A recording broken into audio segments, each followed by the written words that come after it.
इस बीच आ रही एक बड़ी खबर की और बड़ी जानकारी आ रही है, उसका रुख यहाँ पर कर लेते हैं। हरियाणा विधानसभा की कार्रवाई स्थगित, कल सुबह 11 बजे तक के लिए स्थगित हो गई हरियाणा विधानसभा की कार्रवाई।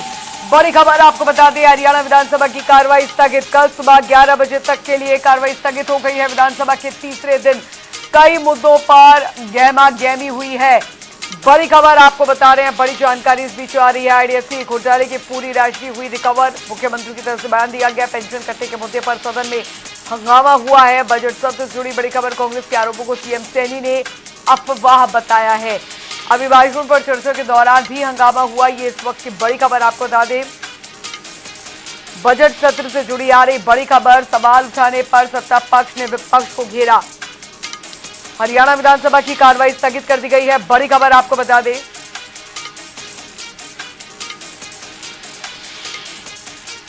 विधानसभा के तीसरे दिन कई मुद्दों पर गहमागहमी जो है सदन के भीतर देखने को मिली। आईडीएफसी घोटाले पर सीएम नायब सैनी का बयान, आईडीएफसी घोटाले की पूरी राशि रिकवर कर ली गई है। पेंशन कटने के मुद्दे पर सदन में हंगामा हुआ है। कांग्रेस के आरोपों को सीएम सैनी ने अफवाह बताया है। अभिभाषण पर चर्चा के दौरान भी हंगामा जो है वो देखने को मिला। संत रविदास म्यूजियम को लेकर कांग्रेस ने सवाल उठाए हैं, बड़ी खबर आपको बता रहे हैं। तो बड़ी खबर, बड़ी जानकारी हरियाणा के बजट को लेकर आ रही बड़ी खबर, बड़ी अपडेट आपको बता रहे हैं। बजट पेश करने के समय में हुआ बदलाव, तो बता दें आपको ये बदलाव हुआ 2 मार्च को, अब दोपहर 12 बजे पेश होगा बजट। ये बड़ी खबर, सदन में स्पीकर रविंद्र कल्याण ने इसकी जानकारी जो है वो दी है। सदन की सहमति से स्पीकर ने समय में बदलाव किया है।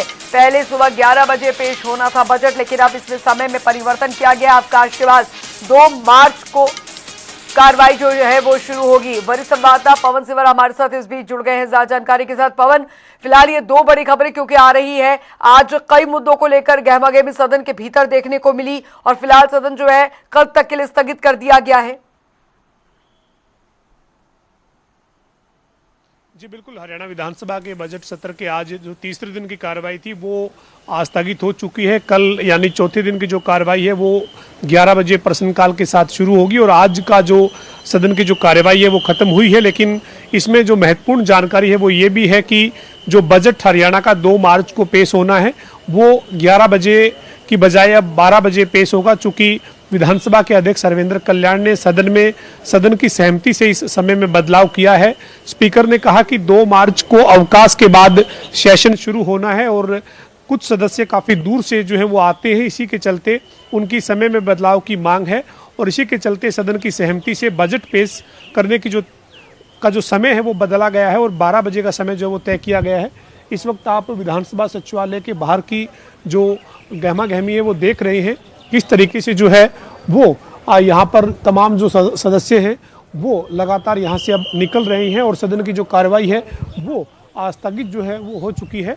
तो ये जो तस्वीरें हैं ये विधानसभा सचिवालय की तस्वीर है और लगातार यहाँ से तमाम जो गाड़ियाँ हैं वो जा रही है। बजट जो है वो पेश जो है वो अब जी जो 12 बजे होगा, 2 मार्च को जो है वो 12 बजे जो है वो बजट पेश होगा। हमारे साथ बीजेपी के विधायक लक्ष्मण यादव साहब हैं।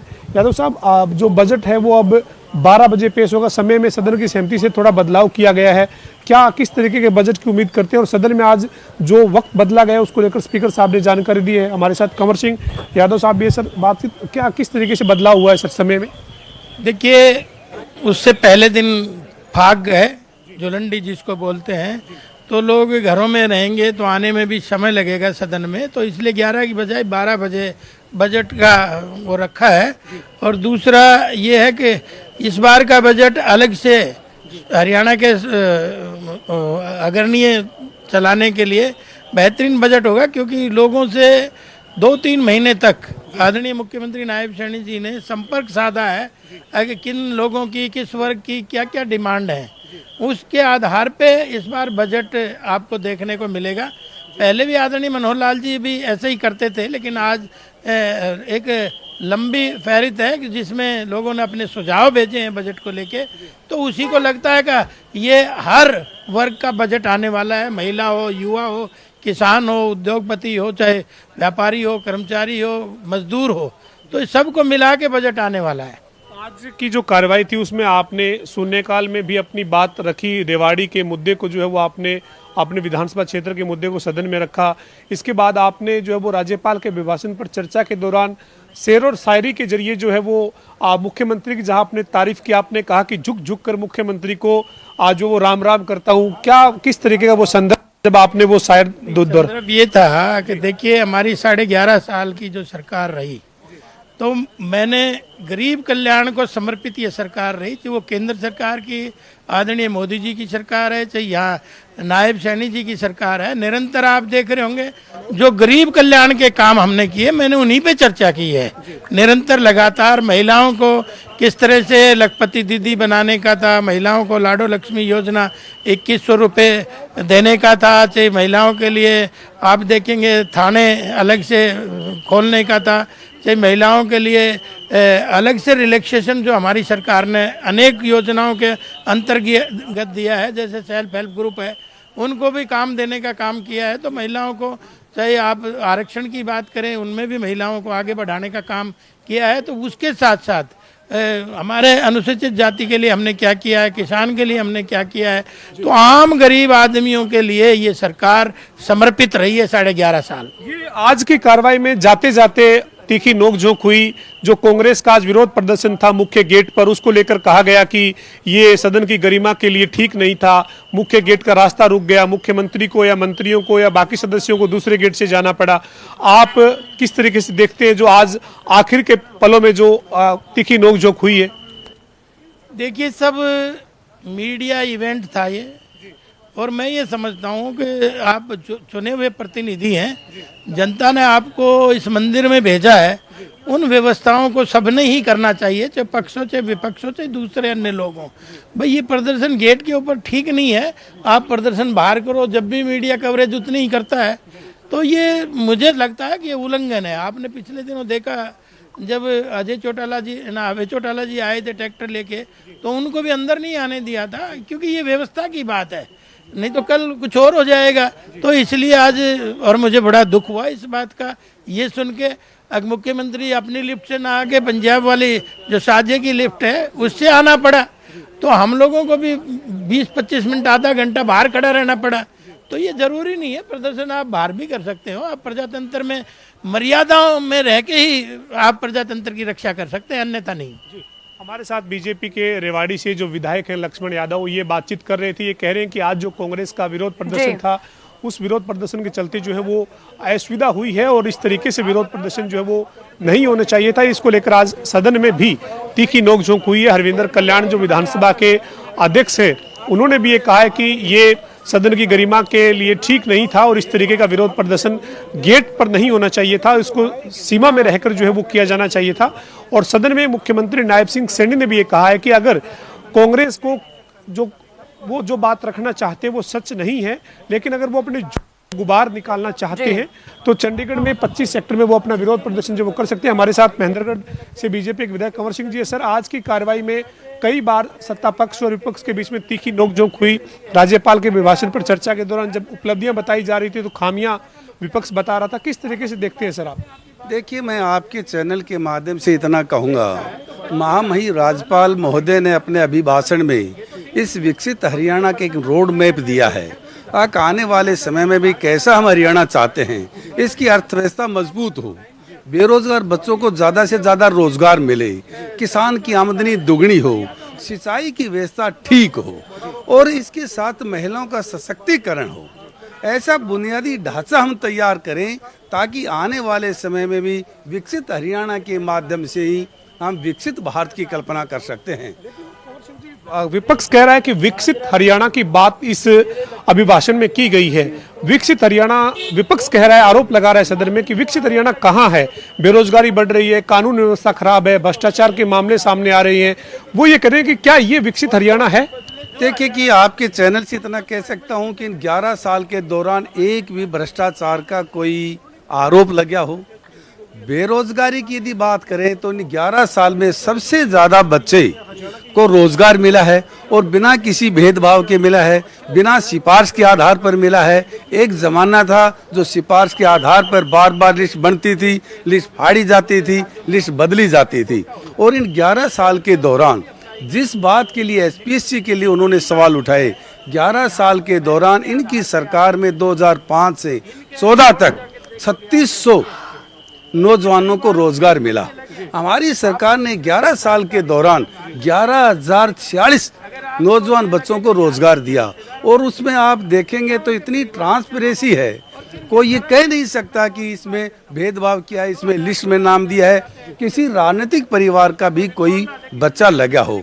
उनके शासनकाल में मुख्यमंत्री का, मंत्रियों का, आईएएस अफसरों का इसी तरह की लिस्ट मैं आपको दूं तो आप ये महसूस करेंगे कि जिस तरह से हम माननीय पंडित दीनदयाल उपाध्याय को जो सपना सुशासन, और सुशासन का मतलब है सर्वांगीण विकास, बिना किसी भेदभाव के इस प्रदेश का हम सर्वांगीण विकास करवाना चाहते हैं। और माननीय महामहिम राज्यपाल ने यही अभिभाषण में अपनी बात कही है। इसके माध्यम से आप किसान की बात करेंगे। जिस क्षेत्र से मैं आता हूँ दक्षिणी हरियाणा, एक समय ऐसा था कि नहरों में पानी नहीं था, बिजली की ठीक व्यवस्था नहीं थी, कनेक्टिविटी नाम की कोई चीज़ नहीं थी। आज हम महेंद्रगढ़ और नांगल चौधरी जाते हैं तो 3.5 घंटों में पहुँचते हैं। क्या ये विकसित हरियाणा नहीं है? बेरोजगार बच्चों को रोजगार मिला है, बिना भेदभाव के मिला है, योग्यता के आधार पर मिला है। या क्या विकसित हरियाणा की कल्पना नहीं है? किसान की आमदनी बढ़ी है, 24 फसलों पर एमएसपी दिया जा रहा है, 48 घंटे में डीबीटी के माध्यम से सीधा किसान के खाते में पैसा जा रहा है। क्या ये विकसित हरियाणा नहीं है? महिलाओं के सशक्तिकरण के लिए सेल्फ हेल्प ग्रुप के माध्यम से लखपति दीदी का जो लक्ष्य दिया है, क्या ये विकसित हरियाणा नहीं है? अनेकों ऐसे महिला थाना बनाकर महिलाओं को अपनी बात करने का अधिकार है, क्या ये विकसित हरियाणा नहीं है? सभी जिलों को नेशनल हाईवे से जोड़ दिया और कनेक्टिविटी का इतना सुगम रास्ता बना दिया, क्या ये विकसित हरियाणा नहीं है? बीजेपी के जो महेंद्रगढ़ से विधायक है कंवर सिंह जी, वो कह रहे हैं कि विकसित हरियाणा की तरफ लगातार कदम जो वो सरकार बढ़ा रही है, चाहे वो हाईवे की बात हो, किसानों की बात हो, महिला सशक्तिकरण की बात हो, रोजगार की बात हो। हरियाणा पब्लिक सर्विस कमीशन के जरिए 11,000 से ज्यादा नौकरी 11 साल में दी है, ये दावा कंवर सिंह कर रहे हैं। तो ये तमाम बातें जो है वो कह रहे हैं, उनका यही कहना है कि विपक्ष ने जब पूर्व में जब उनकी सरकार थी तब केवल 3,000-3,500 नौकरियां एचपीएससी के माध्यम से दी थी, जो मौजूदा सरकार ने 11 साल में 11,000 से ज्यादा युवाओं को रोजगार दिया है, मेरिट के आधार पर भर्तियां की है, सिफारिश अब नहीं चल रही। या इनका ये कहना था कि जब पूर्व में कांग्रेस की सरकार थी तब मंत्रियों की, विधायकों की सिफारिश जो है वो जिनके पास होती थी उनको रोजगार मिलता था। इन्हीं तमाम मुद्दों के ऊपर ही सदन के भीतर भी काफी तीखी नोकझोंक और तल्खी देखने को लगातार मिल रही है। आज तीसरे दिन की जो बजट सत्र की कार्रवाई थी उसमें भी जोरदार हंगामा कई मुद्दों के ऊपर जो है वो सदन में देखा गया है। अच्छा पवन, आईडीएफसी घोटाले को लेकर भी मुख्यमंत्री का बयान इसमें आया। उन्होंने कहा पूरी रिकवरी जो है रकम की वो कर ली गई है, ब्याज सहित। अब इसको लेकर भी विपक्ष जो है काफी ज्यादा सरकार पर हमलावर होता नजर आया है। हाँ बिल्कुल, निश्चित तौर पर बड़ा मामला है ये। मामला अपने आप में जो है वो कई तरह के जो सवाल है वो भी खड़े कर रहा है। ये तमाम मंत्री जो है वो जा रहे हैं यहाँ से। भूपेंद्र सिंह हुड्डा को आप विधानसभा सचिवालय से निकलते हुए जो है वो देख रहे हैं। तो ये लगातार जो है वो तमाम विधायकों की, मंत्रियों की जो गाड़ियां हैं वो विधानसभा सचिवालय से जो है वो आगे निकलती हुई आप देख रहे हैं तस्वीरों में। और जो बात आईडीएफसी बैंक घोटाले की हम कर रहे थे, निश्चित तौर पर एक बड़ा मामला है और 500 करोड़ से भी ज्यादा का जो है वो चूना एक तरीके से सरकार को लगाने की कोशिश की गई। और जब सरकार के संज्ञान में ये मामला आया तो हरियाणा के मुख्यमंत्री नायब सिंह सैनी ने सदन में जवाब दिया। उनका ये कहना था कि जो पैसा है वो सुनिश्चित किया जाएगा, वो पैसा जो है वो सिक्योर है, किसी तरीके से वो पैसा जो है वो कहीं नहीं जाने वाला है, ये सिक्योर कर लिया गया है। आज मुख्यमंत्री ने सदन में जानकारी दी है। उनका ये कहना है कि जो विभिन्न विभागों का जो ये पैसा था, जो वो जिसमें गड़बड़ी की और धांधली की बात सामने आई थी, वो वापस आ गया है। और इस पूरे मामले में एफआईआर दर्ज की गई है जिसमें बैंक के कुछ अधिकारी और कुछ अन्य के नाम जो है वो दर्ज है। एंटी करप्शन ब्यूरो ने पंचकुला के सेक्टर 17 के थाने में FIR दर्ज की है। और इस पूरे मामले में जो सबसे बड़ी बात हरियाणा के मुख्यमंत्री नायब सिंह सैनी ने आज सदन में कही है वो यही है कि जो 500 करोड़ के आसपास के जो राशि का जो मामला था वो जो है वो वापस पैसा आ चुका है। पैसा पहले से ही उन्होंने कहा कि वो ये बात कर रहे थे कि सिक्योर है और वो पैसा अब सरकार के पास वापस आ चुका है। साथ ही साथ मुख्यमंत्री नायब सिंह सैनी ने यह भी कहा कि इस पूरे मामले में एक कमेटी जो वो गठित की गई है वो पूरे मामले की जांच भी करेगी कि किन किन विभागों ने किस तरीके से पैसे का ट्रांसफर जो वो वहां पर किया, कैसे FD जो है वो की गई, किस किस समय सीमा में ये FD की गई थी, इसके पीछे कौन अधिकारी या कर्मचारी जो है वो दोषी है। ये जांच एक कमेटी जो गठित की गई है वो करेगी। लेकिन पैसा वापस आने की जानकारी मुख्यमंत्री ने सदन में दी है। उनका यह कहना है कि 500 करोड़ से भी ज्यादा का जो मामला था, जो गड़बड़ी की बात सामने आई थी, वो पैसा सरकार के पास वापस आ चुका है। बिल्कुल पवन, हालांकि विपक्ष की रणनीति से ये तो यहाँ पर साफ हो गया है कि इस सत्र जो है काफी हंगामेदार रहने वाला है, क्योंकि आज हमने सुबह से देखा और आप भी जब हरियाणा कांग्रेस के प्रदर्शन को कवर कर रहे थे जिसमें कई मुद्दों की तख्तियां लिए, हाथ में झुंझुना लिए कांग्रेस विधायक जो है वो विधानसभा की ओर कूच करते दिखे। हमने देखा वहां पर किस तरीके से गेट के बाहर जो है, विधानसभा के गेट के बाहर वहां पर वो लोग प्रदर्शन कर रहे थे और कई अलग अलग मुद्दों को लेकर। इससे साफ है कि हंगामा जो है आज तो देखने को मिला ही, कल भी यहाँ पर सदन के भीतर देखने को मिल सकता है। यहाँ पर अब सरकार किस तरीके से उसे डिफेंड करता है, वो सरकार का पक्ष जो है वो किस तरीके से डिफेंड करते हैं, वो यहाँ पर देखना होगा। बिल्कुल अंजलि, आज कांग्रेस ने अपना जो है वो एक तरीके से आज जो उग्र अंदाज है वो दिखाने की कोशिश की। कांग्रेस के जो विधायक हैं वो पहले पंजाब एवं हरियाणा सचिवालय का जो चौक है, जिसको हाईकोर्ट चौक के नाम से जानते हैं, वहां पर एकजुट होकर कांग्रेस के विधायकों ने पैदल कूच किया, हाथ में झुंझुना और सरकार के खिलाफ लिखे हुए कई पोस्टर और जो बैनर है वो हाथ में उठाए हुए नारेबाजी करते हुए विरोध स्वरूप जो है वो करीब 1 किलोमीटर से ज़्यादा का सफ़र करते हुए विधानसभा के पार्किंग परिसर तक पहुंचे। लगातार कांग्रेस के विधायकों ने नाराजगी अपनी तमाम मुद्दों को लेकर जो वो जताई। जनता टीवी ने खास बातचीत की। इस दौरान पूर्व मुख्यमंत्री और नेता विपक्ष भूपेंद्र सिंह हुड्डा से, हरियाणा कांग्रेस के अध्यक्ष राव नरेंद्र से, पूर्व कैबिनेट मंत्री गीता भुक्कल, अशोक अरोड़ा समेत तमाम नेताओं से, विधायकों से बातचीत की तो उनका यही कहना था कि हम सदन के भीतर भी तमाम मुद्दों को उठा रहे हैं, लेकिन वहां पर सरकार हमें मुद्दे उठाने नहीं दे रही है, जवाब सरकार जो है वो नहीं दे रही है, इसलिए हम सड़क के ऊपर भी इन तमाम मुद्दों को उठा रहे हैं और इसी के चलते आज ये विरोध प्रदर्शन कर रहे हैं। कांग्रेस के विधायकों ने अपने विरोध प्रदर्शन को आगे बढ़ाते हुए विधानसभा में जो सदस्य जहां पर एंट्री करते हैं उस गेट तक वो लेकर आए और वहां पर उन्होंने दरी डालकर विरोध प्रदर्शन जारी रखा। और इस दौरान हमने आपको तस्वीर भी दिखाई थी जब हम सुबह इस घटनाक्रम को कवर कर रहे थे। मुख्यमंत्री जिस गेट से एंट्री करते हैं उस गेट से वो एंट्री नहीं कर पाई, उन्होंने हरियाणा और पंजाब विधानसभा का जो संयुक्त गेट है वहां से एंट्री की। कई मंत्रियों ने भी वहीं से एंट्री की और यही वजह रही कि आज सदन की कार्रवाई खत्म होने से पहले ये मुद्दा सदन में उठा और सदन में इस बात पर चर्चा हुई कि कांग्रेस ने जो आज मुख्य गेट के पास बैठकर जो विरोध प्रदर्शन किया है वो आज जो वो विधानसभा की गरिमा के खिलाफ है। वो जो व्यवस्था बनी हुई है उस व्यवस्था को तोड़ने का काम कांग्रेस के विधायकों ने किया है। मुख्यमंत्री नायब सिंह सैनी ने भी सदन में कहा कि अगर कांग्रेस को अपना गुबार निकालना है तो कांग्रेस जो है वो 25 सेक्टर चंडीगढ़ जो धरना स्थल के नाम से अधिकृत जगह है वहां पर जाकर विरोध प्रदर्शन करे। इस तरीके से विधानसभा के मुख्य गेट के ऊपर बैठना सही नहीं है। इस बात का समर्थन मुख्यमंत्री की जो ये बात थी इसका समर्थन कैबिनेट मंत्री कृष्ण बेदी ने किया, महिपाल ढांडा ने किया, कृष्णलाल पंवार ने किया और यहाँ तक कि इनेलो के विधायक अर्जुन चौटाला भी कांग्रेस के इस स्टैंड के खिलाफ नजर आए और उन्होंने भी इस बात का विरोध किया। और इस दौरान जब अर्जुन चौटाला ने विरोध किया तो अर्जुन चौटाला को सरकार का समर्थन मिला और सत्ता ये प्रदर्शन देखने को मिला। कल अब देखना होगा कार्रवाई के दौरान क्या कुछ होता है। बहुत बहुत शुक्रिया पवन इस तमाम जानकारी के लिए। आपसे आगे भी अपडेट हम लेते रहेंगे। बहुत बहुत शुक्रिया।